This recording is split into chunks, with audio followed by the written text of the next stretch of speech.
Hey, good evening, everybody, and welcome to Unlock the Middle's Navigating Leadership AP Roundtable style. Gotta love the music on a lead in. All of a sudden, it comes and goes a little bit. And that's the beauty of technology with a low-budget operation. Hey, but nevertheless, we are not a low-budget operation when it comes to people. And I'll tell you tonight, we have some amazing assistant principals with us, and we're going to dig deeply into some questions and some topics that are going to help you understand their role and why they do what they do. My name is Dean Packard. I'm the principal of Charlton Middle School in Charlton, Massachusetts, and the co-host of Unlock the Middle. And alongside of me, I have my good friend and co-host, Chris Starcheski, the principal of Dudley Middle School, who does ditto the same thing that I just said. But more importantly, we come together to try to make it better for everybody else around us and doing what we do. Chris, how are you tonight, my friend? Man, doing great, Dean. Thank you very much for the intro to the show tonight.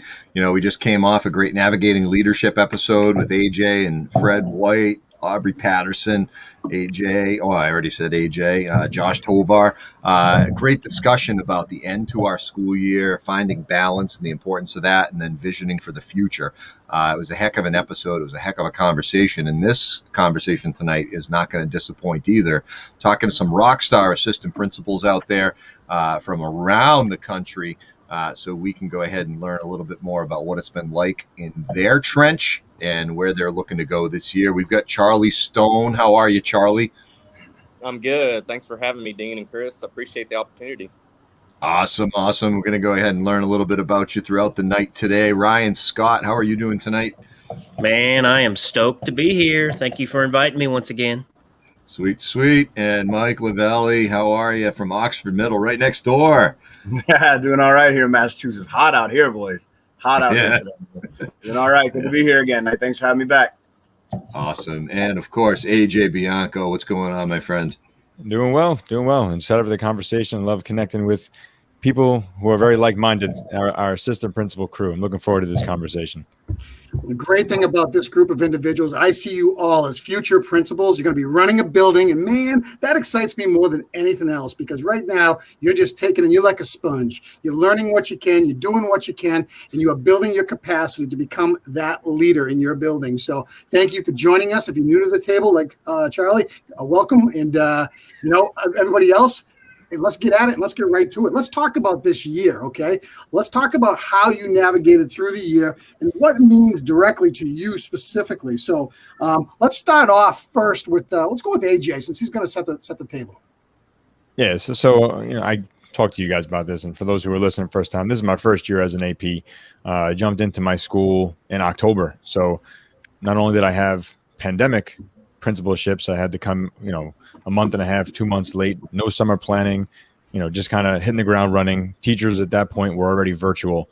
So for me, it was really survive for the first couple of months, but it was great because, I felt like this year was a long summer for me. And what I mean by that is I got to really sit back, look at what the school is, look at the vision of what the principal has, understand who the staff is, some of the players for the students, and really kind of set the tone as to what I'm going to do going forward. So for me, it was definitely a learning experience. I felt like it was just weird having virtual kids, then in person, then virtual, then finally in person for the rest of the year, half days. I felt like everything was just juggling. And the good thing is my principal and I were really running together, doing a great job, I felt. And we were just juggling the balls. One would fall, we'd kick it right back up like it's hacky sack and just keep the thing moving without anybody knowing that there was a problem. And that's something I'm really proud of, that we got through the year. I hate to say we got through, but proud of how it looked and what it's going to look going forward.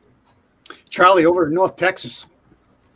Yeah, definitely. This year was very different. This is my second year being an assistant principal here at City View ISD, here at the elementary. We started off the year probably a lot kind of like you guys did. It was we were online. We had kids online. We had kids in school. We were mask mandated. About 4 weeks into it, we got together as an admin team and said, "Look, this isn't working." We had a 50% fail rate for our online students, and so we decided as an administration to bring the kids back. And so we did a diligent job in cleaning. Our teachers did a diligent job cleaning. Our custodial staff was great, awesome. Definitely learned a lot. In the classroom, it was very difficult for our teachers to teach online and teach kids in the classroom, but they took a lot away from, the tools you could use as far as, Google Classroom, Education Galaxy, and things of that sort. So it was really an opportunity for all of us to grow. The most difficult part was probably the mask. It was very, being at elementary school was very, it was heartbreaking, I guess you could say, not seeing the kids' faces. And so we started summer school a few weeks ago, and it was the best part about summer school was actually seeing the kids' faces again. So, but we learned a lot this year. It was more of an opportunity to grow. So that's kind of the way that I look at it. So I look at the assistant principal as triage, control, management. And quite frankly, from the time you come in the morning to the time you leave, you don't have a job description. The job description is everything. So surviving that in itself is a feat beyond comprehension for many, many people. Mike, let's kick it down to you from Oxford Middle School. Sure. I've been an AP now for 10 going on 11 years here in Massachusetts. So I kind of seen some things in different buildings and whatnot. Never anything like this past year. I can say that we had a really good model. Our model, we decided we kind of all our admin team met over the last summer, and we were meeting every Tuesday like clockwork. And we had our district head nurse, our superintendent, all our APs, everybody together. And we kind of studied this model from Europe, and we went with week on, week off, with Fridays being a full remote day. And I think it's just because of the way that schedule hit, where the kids would have a full week on, full week off type of thing, cohort A, cohort B. We were able to stay in that hybrid model from October all the way through till we brought everybody back April 28th. So in that meantime, what I learned at that point was, like Dean said, my position changed dramatically from behaviors coming in the door, getting kicked out of class, to now behaviors went online, and I have a BARC notification system that we utilize, and you got to kind of, your investigations are different that way now, right? And then really kind of being fluid with the daily operations of the building. They just changed. How do you support teachers in an online hybrid environment? I never did that before, right? It's a lot of different kind of figuring out, trying to make it happen, and also trying to cover remote classes and do things that I've never done before. So I think learning that those tech skills are always going to evolve, and there's always going to be things that you can figure out and find out. But there's also that, we only had 11 kids in a classroom, man. This private school number thing was amazing. Like the things that we're able to get done, teachers and relationship peer-to-peer, and relationship teacher to student. When everybody came back, yeah, there's a hiccup in behaviors, but those relationships lasted, and it was really something cool to see. Ryan. Yeah, I'm going to springboard off of what Mike was talking about those relationships pieces. But before I do that, I just wanted to say, I honestly, there were times during this whole pandemic thing where I felt guilty because I felt like I was working about 10% of what our teachers were actually doing. And so, I definitely want to put it out there that the true stars of this whole show was our teachers. They were the ones. And our district was flip-flopping back and forth between in-person, remote. We had virtual. At one time, I think we had 4 different learning options, and teachers teaching in-person plus teaching remote at the same time. So, my part was challenging, but it evolved. Prior to COVID, I was a big relationship guy anyway, and everybody knew that. So my role kind of just shifted toward my job was building relationships with our kids that kind of checked out. And so we used Edgenuity for our virtual platform. So my job was to connect, motivate, encourage, kick in the butt kids that I kind of gave up. And so it was just a different way of building relationships. Went to houses, met at McDonald's, picked up the phone and called 8-9 different people on their parent contact list until you got a hold of somebody who might not even be in the same state. But it was I think exactly what Dean said. It was triage. But isn't that what our school is anyway? We are a community triage center anyway. So. Yeah, Hey, as I'm listening to you gentlemen chat, about that first year and the role of the AP, it's so essential to the day-to-day functioning of the school. We pick up the pieces that were left for us. We ensure that the educators in the classrooms have the tools that they need. We take on the burden as principals, assistant principals of the difficult conversations, the hot issue that comes in the front door, to keep it off the teacher's desk, to keep it out of their ears. And in doing all those roles and responsibilities, we never get to our actual, like Dean said, the job description, right? it's What's that? everything. But this past year in particular, whether you're new to the game or you're seasoned, we had an opportunity to learn a little bit about ourselves. So I'd like to kick it down to Ryan. What is it that you took away from this year relative to yourself? What skill did you identify? What experience? What did you learn about yourself in this past year? So I definitely learned I'm not a quarantine person. I don't do well with not much to do. And so, like during COVID, I started a podcast. During COVID, I got involved in multiple book studies. I really used, especially like the very beginning of the time, like the lockdown period here, it was like maybe 2 or 3 months at the very beginning where we didn't really go anywhere. I used that time kind of as professional development. But other than that, I would say it really strengthened my belief in relationships. It really, really, really did. And it also really strengthened my belief in like support structures of kids. Because the kids that we saw that did not do so hot, regardless of the socioeconomic class or that they were in, it all came down to the support structures that they had at home. We had some very high affluent kids that didn't do well because nobody was pushing them at home.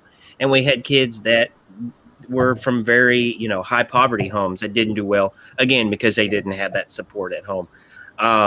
So it kind of just, like I said, it kind of just strengthened things that I had already a little bit dabbled in, those relationships and those support structures, definitely. Awesome. Thank you. Mike? Yeah, so this year I definitely think, as far as the students are concerned, it's the year of the technological proficiencies and life skills. My kids are 10 to 13 years old, and some of these, for the first time ever, they've been, taking care of themselves and getting lunch for themselves while their parents went out to work, or sometimes having to take care of siblings, right? And just that in and of itself, to me, showed a lot of character in my students. And we hit that, in March, where everything was shut down. We hit that same thing just to get through the end of last year and like the beginning of this whole year. I think the resiliency in our kids are just amazing. And I'll never, ever second guess a kid, what they're capable of and what they can do when they're at home, just pulling this off. I think also too, my mind's changed so many times. Like, I remember at the beginning of the pandemic, I'm like, we're never going to be back here until the social distancing thing is lifted, right? No way. I'm the guy with the dots and the circles now. I've put down 350 something of them, 4 feet apart. So we had staging areas. Yeah, we can do this. Like, you never ever second guess as students or yourself. And I think coming out of this, it's like, all right, well, what else do we got here in Massachusetts? We have DESE, the Department of Elementary and Secondary Ed, and they didn't come with decisions. They came with straight up guidance. Here you go. After a while, we're like, keep your guidance. We're pulling this off. We have soft to do guidance, this. soft guidance at that. Right. Yeah. We had to make the decisions, and was made at a local level. And I think that's empowering in of itself, where we don't really know what to do, and our bureaucratic, folks didn't know what to do either. But at a local level, at a district level, we figured it out, and we did pretty well by our kids and by our community. And that's what I'm taking away from it. Like, we got this. We can do this. If it ever goes sideways again, we're going to figure it out again. And that's like really empowering. It feels really good to say it's in the rear view, and I'm glad it's in the rear view, but it feels good to be standing on the other side and knowing that we gave the best that we could for our community and our kids. Man, Mike, that's excellent. Before I kick it to Charlie, hey, if there are APs out there in the audience, feel free to chime in, in our comment section. Thanks to Mel, thanks to Josh. But also, please know, what you're hearing right now is experience from, the front line AP of this last year, and some of it might sound really similar to what you went through. So please don't take for granted the Herculean effort and lift that you made in your role, because there was no script for this, and we're hearing from our wonderful guests tonight on just how they walked out of it and what they learned. So consider how well you have fared as well. Charlie, talk to us a little bit about what you learned about yourself this year. Oh, patience, man. Patience is key. It's Sure. Last year doing this job for a little over half a year, and then COVID hits. And coming into this year, we had so much more behaviors, kids crying out, tantrums, just kids acting out in a sense. And I'm a very patient guy, I thought. But I learned a lot from our principal, Rhonda Moffitt, and the other assistant principal, Kristen Brewer, and they are very patient people. So I learned a lot about the social, emotional part of being an AP. Tried to work hand in hand with our counselor, Kelsey Graves, and tried to, instead of being the discipline guy that just handles out the discipline, trying to set aside time to kind of dig deep and figure out the inner problem with what's going on when a kid's crying out. There is a deep problem, and trying to hold these conversations and trying to call them to my office when they're not in trouble, and trying to have conversations and build those relationships with those kiddos. And I think that was one thing that I learned, one thing that I'm going to continue to try to progress in. And I think that helps the discipline aspect get into the root of this problem. Yeah, you're 100% spot on there, Charlie. Everybody's got a story, and we only know 2% of it. So that other 98% manifests in a variety of ways. So being cognizant of that and being a true, connection for the kids is really, really key. That's all. I appreciate you sharing that piece of what you learned. AJ, round out the topic for us, man. Yeah, for me, as I said, first my first year as an AP, but 7 years ago when I decided I wanted to do this, between going through different positions and trying to find exactly what I wanted to do, I really found a passion in leadership. I found something that I absolutely love. However, what I learned is I don't know anything I thought I knew, and I need to be better. And I'm not saying I had a bad year. I'm not saying things hit me and I couldn't figure it out. The patience, flexibility, those are things I learned, absolutely. But as I reflect on it, there were so many things I could have done throughout the year that would have been better for my staff, it would have been better for the kids, and it would have been better to support the principal. So I'm being hard on myself because that's what I do. But I want to be better, and I'm learning how to kind of take that in stride and as we keeps hearing over and over in different podcasts, that 1% better every day. That's where I want to get to, and that's what I'm working on, and that's part of my summer goals, and that's the things that I'm doing because I don't know about you guys, but I look at some of the things, it's like, didn't handle that right, or should have said this, or maybe I didn't write that observation the right way. There's a lot of things that I reflect on that I just wish that I did, a little bit better for my staff, just to make them feel more appreciated, especially this year right now. I love what Manuel Brent said here. As an AP this past year, I saw behaviors and issues that were hard to deal with. And we were all out of our comfort zone. I'm talking from a principal's lens, but as an AP, when I say curveballs are being thrown and sliders are being thrown and pitches in the dirt were being thrown, those are the analogies that were just, that's what you're trying to block and shield and take in every single day. AJ, when you use very humble words that you use, man, and I'm talking about self-reflective or self-reflectiveness and patience and triage and proactive and those type of conversations. Yeah, man, those are synonymous with rock star APs. And those are things that you got to continue to do. And I like that Hannah just chimed in as well last year, confirmed my desire to be an AP. That's great stuff. And, just there's so many things out there that assistant principals can do and how they make a difference each and every day and how they structure and shape the building is just outstanding. So let's think a little bit about the actual tools that you have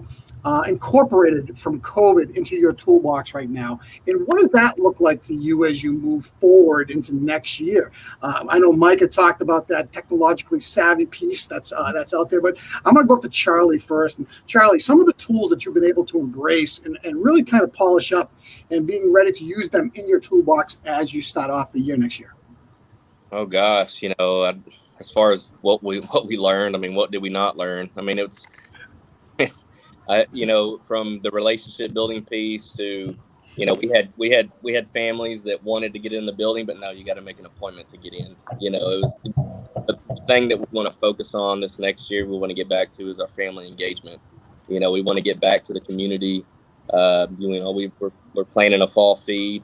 We're trying to work with our local Sam's Club and our local United to try to get donations to feed our families. Get at a local park and just feed them and kind of reiterate that open door policy. We want these families to know that we love their kids. We want them here.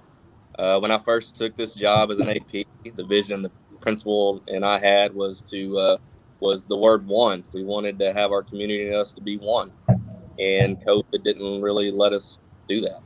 So we want to go back to that. We want to go back to our spring fling and have our jamboree, which is our talent show. We want to get parents involved as much as possible. Our curriculum nights, our reading night, our math night. We want to teach the year before last, we teached our parents, strategies on how to, what our teachers were using in the classroom to try to help as far as instructional pieces at home to try to, math has changed since I've been in school, changed a lot. And, you go into a classroom and you're like, you have to relearn. And so we want our parents and our school and our students as far as that goes. But family engagement is one thing that we've really we've met about quite a bit, and we're trying to plan for the next year to try to rebuild those relationships and repair those and make sure the parents know that we're here for their kids and we love them. Charlie, and that's all going to happen just because it will happen. As soon as we get the rollout from the state, the okay to say everybody thinks back to normal, you're going to see that things will fall into place. But I think the biggest part here is that you have to remember from an AP role, as like every teacher and every principal and every person in your building, you have to be a champion for kids. And I'll tell you, if you start and keep that mentality with you everywhere you go, man, great things happen. And I've said that multiple times. So let's jump down to Mike. Mike, some new and innovative tools that you're going to use starting off next year, and how do you see them working for you? Yeah, so a couple of things that I think I can think of right off the top of my head is just a lot of what Charlie was saying is like what we learned is like learning can happen anywhere, at home, away from school, but school is a community, and it's a place that kids come and learning is absolutely an academic learning institution first, but all the things that we can offer, that's what I'm excited to bring back in. I want to see the musical come back, the art club, the esports team that I'm building, all those things that add to the community that were just stripped and taken away like in a flash. All those things coming back are what's really exciting for, this year coming up. Some of the things that I do that I will kind of, like some of the things you can kind of leave, like we're never going back to that, keep and then create, right? I definitely think what I'm going to keep is the concept of we have Bark notification system where our kids sign in and we get alerts on things that kids shouldn't be talking about. That tells me a lot, right? That tells me an absolute lot because the behaviors weren't coming in the office. They went underground or online, not underground. And that really, from music kids are searching that I'm not going to chase down. Just be honest with that. That's music. I get it. I understand. But like the other things that were going on and some of the relationships that you kind of had to navigate, I'm definitely going to take that skill set with it. And we also have a Go Guardian. So Go Guardian is something where you can see the kids on what they're doing on the other side. And I kind of did a little bit of a training with just teachers when things came up. I'm like, look, this is really a double-edged sword, right? Like you got to be careful. You can see everything going on, type in the chat, be like, kind of underground with it to a degree, because if you call them out, it's not going to work out. You're going to get into a power struggle with a remote kid. That's not going to work, right? That's not going to work. So I think some of the tech things, but also I'm really looking forward to, tapping back into that student voice. I'm a big survey guy. I want to hear what my kids have to say. What do you want? What are you looking forward to this year? What are the things? Yeah, we're going to bring our sports back, the musical, the social part of social emotional learning. Our kids are on a reset right now. They're out for summer break. They're resetting right now. They're going to come back to us and they're going to be hungry for something. I need to know what it is. And I think taking the cue from them, you can't go wrong. Awesome. Ryan. Man, love what you guys are talking about tonight. So something I'm definitely going to keep doing next year. I started doing a lot more Google Forms with my kids and my teachers. Just if admin team started talking about something, I want to get people's perspective on it. I want to get their input. I want I have a good buddy. His name is Kevin Curtis. I don't know if anybody out there knows him. He is the CEO of National Educators for Restorative Practices. He's actually out of Texas. But he always says valued, seen, and heard. And so for me, using Google Forms was my way of letting my teachers and my staff know that they were valued, they were heard. One of the things that I would do every Monday is send out a Google form to all my students, just asking them how they're doing. Told them it's totally anonymous unless they want to leave their name. And some of the things that I got on that, some of, kids just want to talk and they want to get it off their chest, and letting them know that somebody was there that cared about them. I'm definitely going to keep on doing that. Next year, actually, I just picked up a new tool. So a shameless plug for my friend. I don't know if anybody out there that knows Tara Martin. She wrote Be Real. So in this book, she talks about this strategy. It's called Real Plus Innovator's Compass.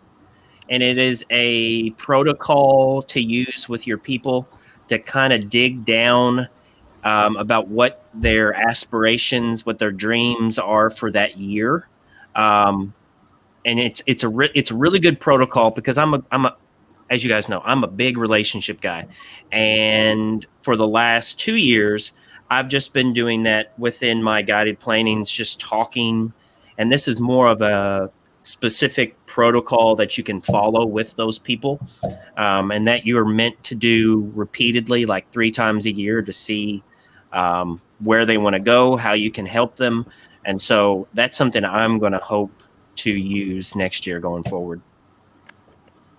Thank you, Ryan. Appreciate that very much. And listen, you guys have some great ideas, and those organic ideas will get you that leverage you need to hit the ground running. So thanks so much for sharing that out. AJ, man, you're up. Yeah, so I'm just writing some things down you guys are saying, and just my notes, just thinking about some of the things from this year, just relationship building, serving, inspiring, coaching, be empathetic, being visible. I think those are all the things that I took with me this year. I saw visibility as really the top thing, not even for the staff, but being visible for the kids. They really got excited when they saw me walk past a classroom. They really, they would stop, they would talk to me. They wanted somebody they can make connections with.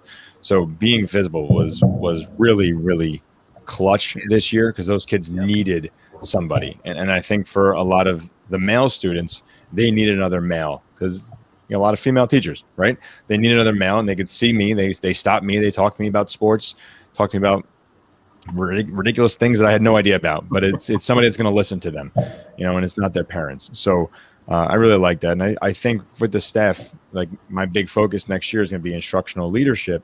I think people want to be coached. I think they don't want to be told what to do, but they want to know that somebody is there, that somebody is listening to them, and somebody has ideas that they can bounce ideas back and forth. And that's really something that I've noticed this year as well, as we did a couple of things back and forth. So I'm really excited for that. So I really think that being there for the teachers and being empathetic is so important right now. So important, because they can easily shut down. If we give them one negative thing, or if we put too much on their plate and we don't understand where they're coming from, we're going to lose a teacher real quick. So, just building up those different things that I had mentioned. And I think that's really important going forward.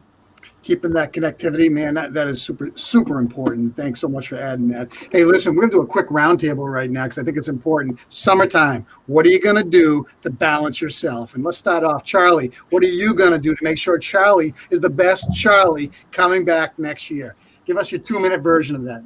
Yeah, so I think it's important to take some time off. It's hard for me to disconnect. I'm on my phone 24/7, checking email, responding to texts. I think that's every administrator's problem, but trying to, we're going on a vacation this year. It's the first time we're going on vacation in a long time. I plan on getting back in the gym, doing the coaching thing and the administration thing. It's kind of tough. You don't have a whole lot of time. So, finding time to get back in the gym. I want to make family a priority. And hopefully this July I can recharge a little bit and be ready to get back after it. Good stuff. AJ. Yeah, balance. That's the word we keep throwing around, right? So summer for me, honestly, I haven't taken a day yet. School ended last week, so I still feel like I have to keep hitting the ground running because I feel like there's so many things I still want to do to set up a strong July. I feel like if we get things out of the way, then come August, then I'll be able to kind of relax. And we have a family vacation planned. I'm coaching my son's travel baseball team, which I love doing.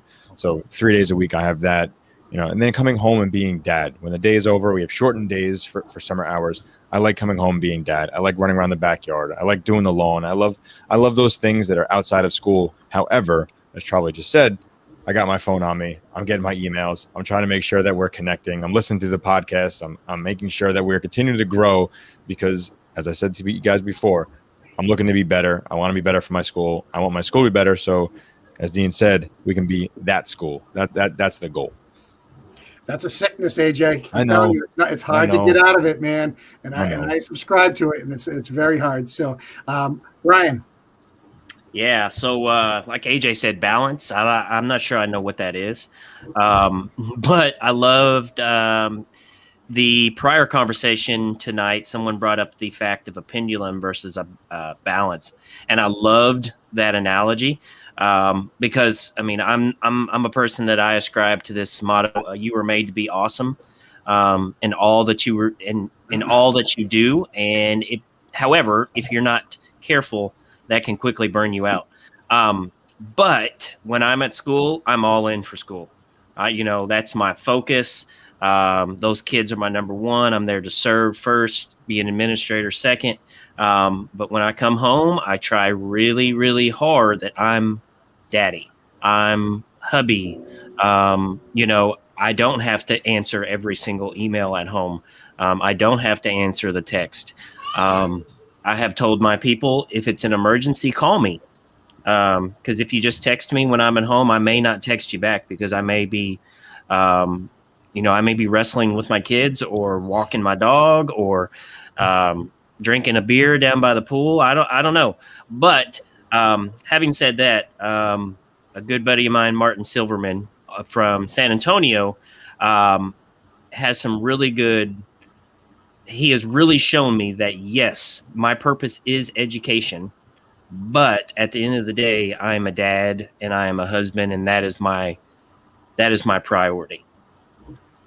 Well said, Ryan. Appreciate that. Mike, left the last one for you, man.